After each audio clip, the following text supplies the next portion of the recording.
Hi, everybody. I'm Colin Dickey. I'm the author of The Unidentified, Mythic Monsters, Alien Encounters, and Our Obsession with the Unexplained, and I'm here to share my shelf. So I'm going to try and do this without too much crazy shaky cam.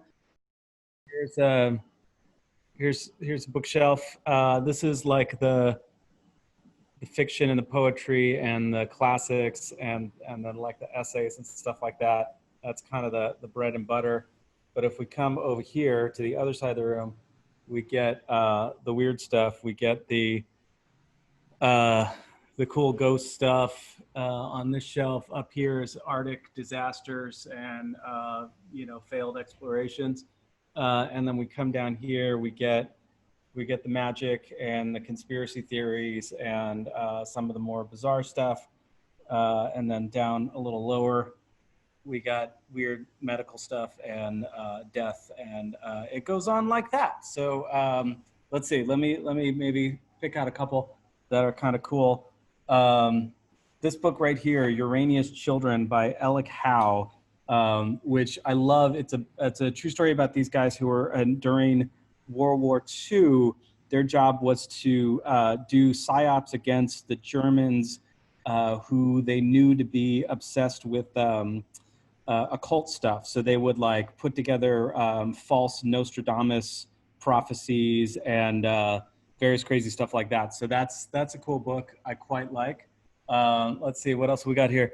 This cool pink one, Breakthrough by Konstantin Raudive. He's the first guy who sort of pioneered the idea of like EVPs, that if you just recorded tape and asked ghost things, they would like speak back to you and you can listen to them. And it's sort of a famous book, which I have in this really cool pink cover. What else we got going on here? Oh, here's like the vampires situation, vampires and werewolves.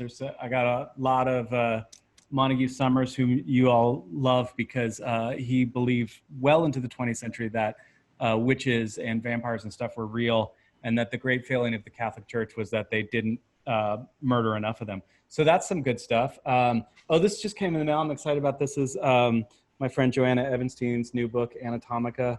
That I don't even think that's out yet, but I'm stoked about that. We just got bunches of weird stuff like that.